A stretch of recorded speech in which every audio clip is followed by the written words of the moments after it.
Hello friends, स्वागत है आपका आपके अपने यूट्यूब चैनल योगा विद प्रशांत पर। फ्रेंड्स, आज हम एक आसन का अभ्यास करेंगे जिसका नाम है शीर्षासन। शीर्षासन यानी कि आसनों का राजा कहा जाता है। यह आसन एड़ी से लेकर चोटी तक का आसन माना जाता है। तो आइए इसका अभ्यास करते हैं। इसका अभ्यास करने के लिए सबसे पहले आपको वज्रासन के मुद्रा में आ जाना है। तो आइए इसका अभ्यास करते हैं। आप धीरे से वज्रासन में आ जाएंगे। इसके बाद आपको हाथों को इंटरलॉक कर लेना है इस प्रकार से और ज़मीन पर टिका देना है। अब अपने सिर को ज़मीन पर टिकाएंगे और हाथों का थोड़ा सहारा लेंगे और अपने शरीर को इस प्रकार से ऊपर की ओर धकेलेंगे। धीरे धीरे कोर मसल की सहायता से आप शरीर को ऊपर की ओर उठाएंगे।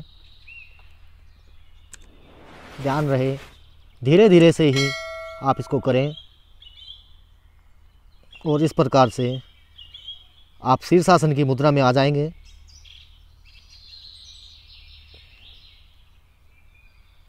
कुछ समय के लिए आपको यहाँ पर होल्ड करना है।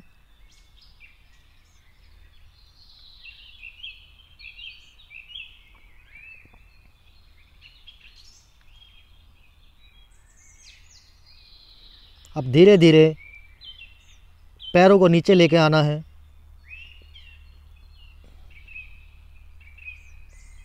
और इस प्रकार से ज़मीन पर टिका देना है और फिर से वज्रासन में आ जाएंगे। इसके बाद आपको एक बात का ध्यान रखना है, यह आसन करने के बाद कुछ समय के लिए शवासन का अभ्यास अवश्य किया जाता है। आइए उसको करते हैं ताकि जो हमारा ब्लड पैरों से सिर की ओर आया है वह अब सामान्य हो सके।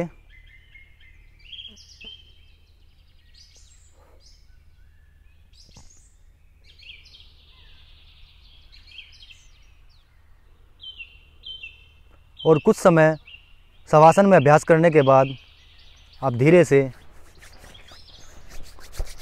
हाथों को रब करते हुए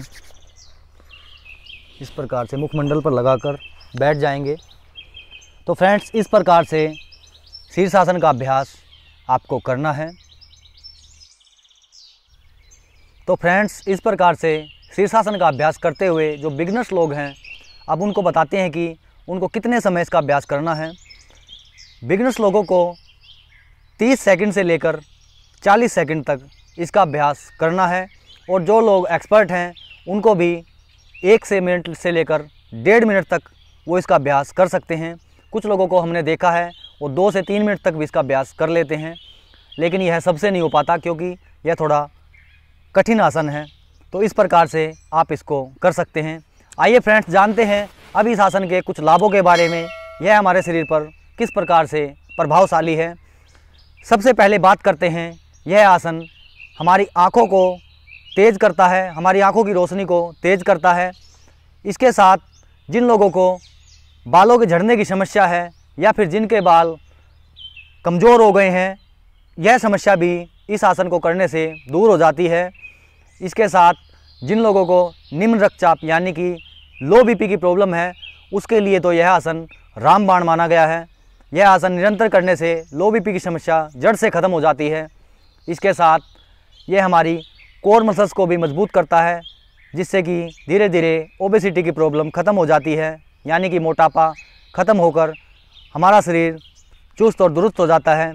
इसके साथ साथ पाचन क्रिया को भी यह आसन मजबूत करने में हमारी मदद करता है और यह आसन सिर को भी मजबूत बनाता है। जब यह किया जाता है तो इसका आधा बैलेंस हमारे सिर पर होता है, जिससे कि हमारे सिर भी मजबूत बनता है और ब्लड सर्कुलेशन भी इससे अच्छा हो जाता है, जिसके कारण एड़ी से लेकर चोटी तक का जो ब्लड है वह ऊपर नीचे होता है, जिससे कि हमारे शरीर की समस्त समस्याएं समाप्त हो जाती हैं।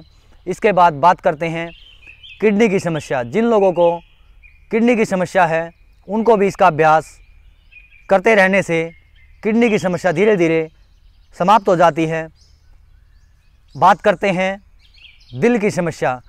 दिल की रोगों को दूर करने के लिए भी यह आसन कारगर माना गया है, क्योंकि यह आसन हमारे हार्ट को मजबूत करता है, हमारी शरीर की एक्सरसाइज करता है, हमारे जो शरीर के अंदर के ऑर्गन्स हैं उनको भी यह मसाज देता है, जिसके कारण हमारे शरीर के सभी अंग सुचारू रूप से कार्य करते हैं। तो फ्रेंड्स, और बात करते हैं, यह आसन हमारे दिल को मजबूत भी बनाता है। जिन लोगों को डर लगता है, भय लगता है, उसको भी यह आसन दूर कर देता है। तो आइए फ्रेंड्स, जानते हैं शीर्षासन की कुछ सावधानियों के बारे में, किन लोगों को इसका अभ्यास नहीं करना चाहिए। सबसे पहले बात करते हैं हार्ट रोगी, यानी कि जिन लोगों को हार्ट की भारी समस्या है, जैसे कि छल्ले का डलना या फिर कोई सर्जरी हुई हो, उनको इसका अभ्यास बिल्कुल नहीं करना चाहिए।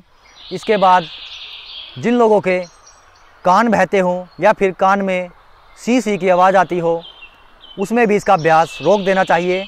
इसके साथ साथ जिन लोगों को यह आसन करते हुए चक्कर आते हों, उनको भी इसका अभ्यास नहीं करना चाहिए।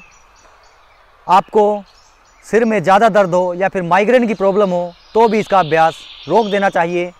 इसके साथ साथ जिन लोगों को कोई ऑपरेशन हुआ है या फिर पेट का ऑपरेशन हुआ है, उनको भी इसका अभ्यास नहीं करना चाहिए। जो लोग अत्यधिक मोटे हैं या फिर जिनका ज़्यादा वज़न है, उनको इसका अभ्यास थोड़ा सावधानी से करना चाहिए। या फिर जो लोग बिगनर्स हैं, उनको दीवार का सहारा लेकर ही इसका अभ्यास करना चाहिए, ताकि नीचे न गिर सके और हमें चोट न लग सके। इसके साथ साथ बात करते हैं गर्भवती महिलाओं की। गर्भवती महिलाओं को यह आसन बिल्कुल वर्जित बताया गया है, उनको इसका अभ्यास नहीं करना चाहिए।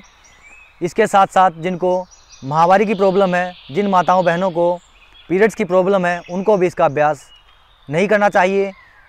और बात करते हैं जो लोग ज़्यादा बुज़ुर्ग हैं या फिर जो ज़्यादा कमज़ोर लोग हैं, उनको भी इसका अभ्यास थोड़ा संभल कर करना चाहिए, या फिर किसी योग शिक्षक की सलाह के अनुसार ही इसका अभ्यास करना चाहिए। तो अगर आप इस आसन को सावधानी के साथ करते हैं और धीरे धीरे से इसका अभ्यास करते हैं, तो आप देखेंगे कि आपके शरीर में एक अचूक लाभों को यह देता है और हमारा शरीर बिल्कुल ही स्वास्थ्य से भरपूर हो जाता है। आपको किसी डॉक्टर के पास जाने की ज़रूरत नहीं पड़ेगी। तो आपको इसका अभ्यास अपनी ज़िंदगी में ज़रूर करना चाहिए।